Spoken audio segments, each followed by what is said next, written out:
it seems that he has Everywhere. to get his mistakes all over everything. So, Well, that's the problem with a super active government. If you're going to be in a government that interferes in everything, you're going to I don't get think we blamed can. for everything. I agree with that at 100%. I'm not sure we can say Joe Biden and super active in the same paragraph. that's true. I don't know if that's fair. But he is pursuing plenty of policies that have been harmful, that have been basically un-American, and that is kind of where this leads me with these mask mandates, particularly for children. He has been just arguing nonstop for these mask mandates in school that are not based in science. We have plenty of information that tells us that children are not particularly vulnerable to the COVID-19 virus, and teachers, if they are vulnerable, they can get vaccinated. We have plenty of vaccines. And if they choose not to get vaccinated, that's fine. That's a choice that they can make.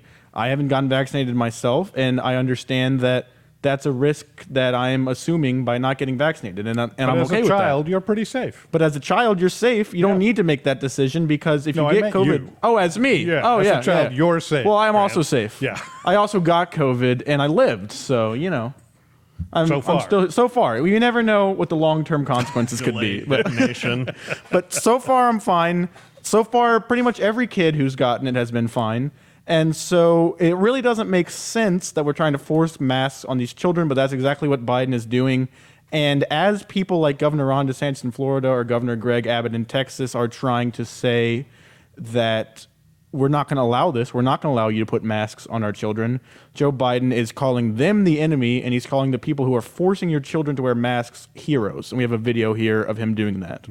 To the mayors, school superintendents, educators, local leaders who are standing up to the governors politicizing mask protection for our kids, thank you.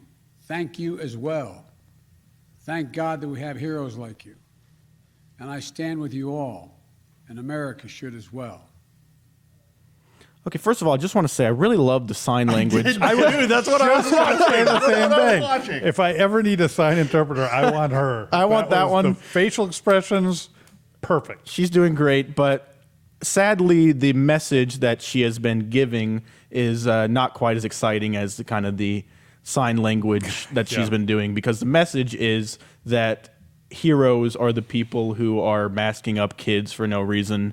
So my question to you guys is just, why is the Biden administration, why is the entire left so intent on requiring masks for children when it doesn't even matter? Like, if they want to require masks for adults, that's one thing, but why are they focusing so much on children? It's a great question, Grant. I think, early on, the early stages of this thing, nobody quite knew what to do. Nobody knew what would be effective, what wasn't effective. They said, hey, let's try these things. That's one thing. I'm still going to be against mandates against, in most cases. Certainly quarantining the healthy made no sense ever under any circumstances in any country in any year of existence. But I get the idea of, well, we got to do something.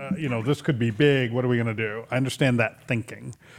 Now the science is pretty well settled. All of the randomized trials point to masks being either very little effective or not effective at all.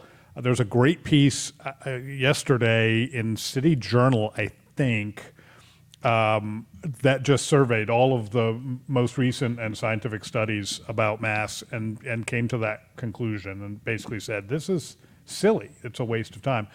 If you're interested in seeing that, find my Twitter account. It's at George Upper, and Shameless plug. I shared that yesterday, and I don't tweet all that much, so it'll be one of my most recent, 8 or 10 tweets. But really, really great piece. I'm pretty sure it was City Journal, but regardless. So that being said, and there are two possibilities.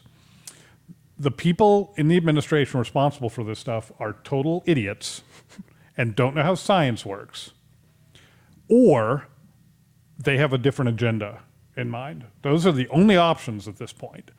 And if they are total idiots, then the different agenda isn't going to work out all that well, right? I mean, master planners without two brain cells to rub together. That's Pinky in the Brain. It didn't usually work. So both of those things aren't true.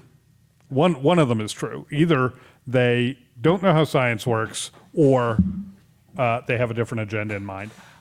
I got to go with they have a different agenda in mind, that this is about power, this is about responsibility, it's about fear.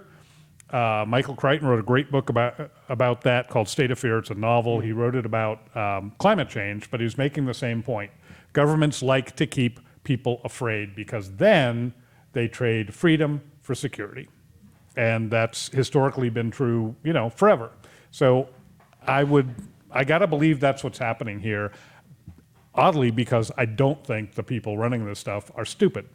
So therefore, I got to believe they are nefarious.